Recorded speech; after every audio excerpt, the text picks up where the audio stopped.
Það er Pétur Svansson sem er með kröttinn, hann ber hann upp vænginn, kemur með hann fyrir, Bubsi mætir í boxið og það er mark!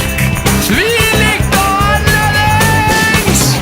Bjarti Breiðholti, boltinn rúllar enn, bjartsýnir og beittir, bestir eru leiknismenn. Bjarti Breiðholti, boltinn rúllar enn, bjartsýnir og beittir, bestir eru leiknismenn. Vörnin eins og veggur, vanir menn á ferð, var sem móterginn svo heggur.